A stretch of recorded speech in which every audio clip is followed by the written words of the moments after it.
वालेकुम स्टूडेंट्स, कैसे हैं आप? आई होप कि आप सब बिल्कुल ठीक हैं। आज हम लोग वीक 3 में केमिस्ट्री का डे 1 का काम डिस्कस करेंगे, जिसमें हम लोग देख रहे हैं कि हमारा काम है सिंबल एंड वैलेंसी। ठीक है, अब हम देखते हैं कि यहाँ पर सिंबल और वैलेंसी हमारे पास क्या चीज़ें हैं। सिंबल्स क्या होते हैं? सिंबल्स एक ऐसी सब्सटेंसेस हैं या इस तरह के एलिमेंट्स हैं जिसमें हम देखते हैं कि कुछ एलिमेंट्स इस तरह के होते हैं जिनको हम एब्रीविएटेड फॉर्म के अंदर मेंशन करते हैं। ठीक है, जैसे फॉर एग्जांपल एक मेरे पास एलिमेंट है क्लोरीन।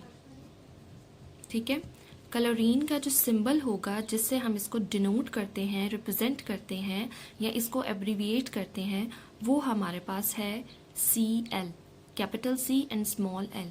ठीक है, सिंबल्स को रिप्रेजेंट करने के लिए हमारे पास दो कंडीशंस होती हैं, आइदर कि हम उसको एक लेटर के साथ रिप्रेजेंट कर रहे हैं और हम उसको 2 लेटर के साथ रिप्रेजेंट कर रहे हैं। ठीक है, 1 लेटर के साथ जब हम उसको रिप्रेजेंट करते हैं तो हमारा लेटर जो होगा वो हमारा लेटर कैपिटल होगा, बट अगर हम 2 लेटर्स के साथ उसको रिप्रेजेंट कर रहे हैं तो हमारा जो फर्स्ट लेटर होगा वो कैपिटल होगा और जो हमारा सेकेंड लेटर होगा वो हमारा स्मॉल होगा। ठीक है, जैसे इस केस में मैंने आपको दिखाया है कि क्लोरीन जो है वो हमारा फर्स्ट लेटर है, फर्स्ट लेटर हमारा कैपिटल होगा और जो हमारा सेकेंड लेटर है वो हमारा लेटर स्मॉल होगा।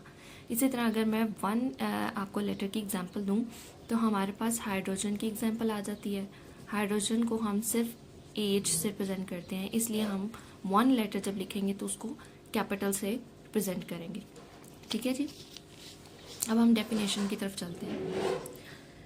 Elements are represented by symbols. कुछ एलिमेंट्स जो होते हैं उनको सिंबल से रिप्रेजेंट किया जाता है, which are abbreviations for the name of element, जो कि उसकी एब्रीविएटेड फॉर्म होती है, शॉर्ट फॉर्म होती है जिसको हम एलिमेंट की बताते हैं।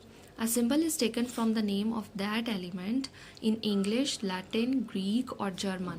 ये 4 लैंग्वेजेस हैं, इंग्लिश, लैटिन, लातीनी, ग्रीक, यूनानी और जर्मन। जर्मनी में जो लैंग्वेज बोली जाती है, ठीक है, उसको हम क्या करते हैं, इस मतलब इन एलिमेंट्स को इन 4 लैंग्वेजेस के अंदर हम लोग देखते हैं। If it is 1 letter, it will be capital as hydrogen for H, nitrogen for N, carbon C for carbon. ये आपके पास 1 लेटर की एग्जांपल्स हैं, एक हाइड्रोजन हो गया, एक नाइट्रोजन है और the third one is carbon. फिर हम आ जाते हैं इन केस ऑफ 2 लेटर्स। अगर हम 2 लेटर्स की बात करते हैं, 2 सिंबल्स की बात करते हैं, तो फर्स्ट लेटर जो होगा हमारा कैपिटल होगा, जैसे कैल्शियम में C जो है वो कैपिटल है और A जो है वो हमारा स्मॉल है। फिर हम सोडियम की बात करते हैं तो N हमारा कैपिटल है, A हमारा स्मॉल है। क्लोरीन की एग्जांपल मैंने आपको भी पहले ही दे दी है। ठीक है, तो ये हमारे पास इस तरह से हम सिंबलाइज करते हैं, एब्रीविएट करते हैं एलिमेंट्स को। नेक्स्ट हमारे पास है वैलेंसी। वैलेंसी क्या होती है? वैलेंसी एक ऐसी कैपेसिटी होती है जिसमें हम इलेक्ट्रॉन्स या कंबाइन होते हैं एलिमेंट्स, जो कि जैसे ही हमारे पास आखिरी शेल होता है ना, उसमें से जितने इलेक्ट्रॉन्स लूज़ हो जाते हैं, ठीक है, फॉर एग्जांपल यहाँ पे 1 इलेक्ट्रॉन था, ये 1 इलेक्ट्रॉन यहाँ से लूज़ हो गया तो इसकी जो वैलेंसी होगी वो हमारे पास 1 होगी। ठीक है, बिकॉज यहाँ से एक इलेक्ट्रॉन ने क्या किया है, लूज़ किया है। अब हम देखते हैं कि क्या है यहाँ पे, it is the combining capacity of an element with other elements. जब 2 एलिमेंट्स जो हैं आपस में एक दूसरे के साथ कैपेबिलिटी के लिहाज से कंबाइन हो जाते हैं, ठीक है, it depends upon the number of electrons in the outermost shell. ठीक है, वो उनके आखिरी जो शेल होते हैं उनके अंदर जितने इलेक्ट्रॉन्स होते हैं उनके ऊपर डिपेंड करता है कि वो आपस में कंबाइन हो सकते हैं या नहीं हो सकते। अब जैसे एक एलिमेंट है, उसने एक इलेक्ट्रॉन अपना दे दिया, दूसरे ने उसका इलेक्ट्रॉन ले लिया, तो वो लोग आपस में कंबाइन हो गए, कंबाइन होने से वो एक कंपाउंड बन गया।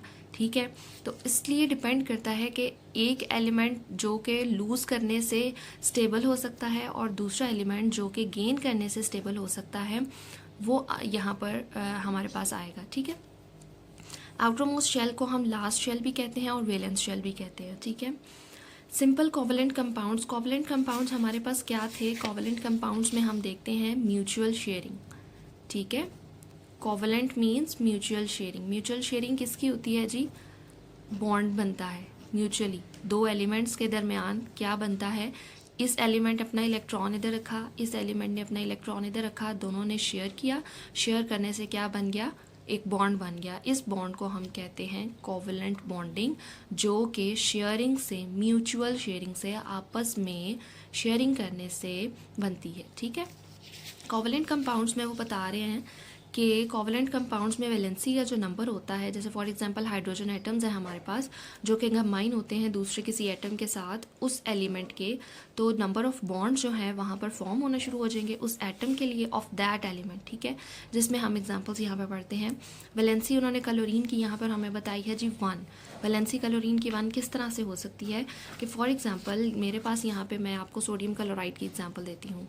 सोडियम है, सोडियम के ऊपर चार्ज होता है पॉजिटिव, ठीक है, बिकॉज ये अपना इलेक्ट्रॉन जो है वो क्या कर देता है, यहाँ पर चार्ज नहीं आएगा, इसने अपना इलेक्ट्रॉन लूज़ कर दिया, इसके ऊपर पॉजिटिव चार्ज आ गया, और जो इलेक्ट्रॉन लूज़ किया है वो ये 1 इलेक्ट्रॉन है।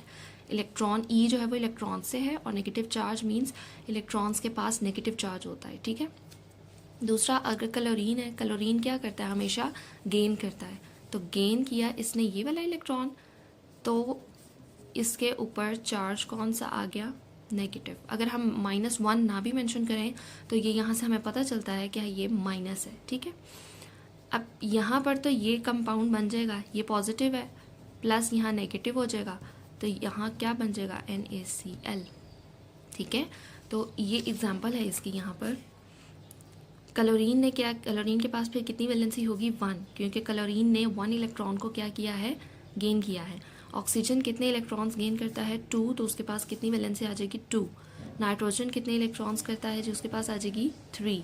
कार्बन कितने करता है, उसके पास आ जाएगी 4 रिस्पेक्टिवली। ठीक है, तो यहाँ पर वैलेंसी जो है वो इस तरह से बताई गई है कि जैसे ही कंबाइनिंग कैपेसिटी होती है एलिमेंट्स की आपस में, और डिपेंड करती है किस चीज़ पे, कि वो नंबर ऑफ इलेक्ट्रॉन्स पे, कि उनके आखिरी शेल में, लास्ट वैलेंस और आउटरमोस्ट शेल में कितने नंबर ऑफ इलेक्ट्रॉन्स हैं कि वो गेन और लूज़ कर सकते हैं, उस चीज़ पे डिपेंड करता है कि उनके पास कितनी कैपेसिटी है इलेक्ट्रॉन्स को गेन करने की, लूज़ करने की। उस लिहाज से हम वैलेंसी को देखते हैं। ठीक है, ये 2 टॉपिक्स आपके आज के दिन के थे, आप इनको अच्छे से समझ लें। ठीक है, और फिर इनको होमवर्क में करें और लर्न करें। ठीक है, अल्लाह हाफ़िज़।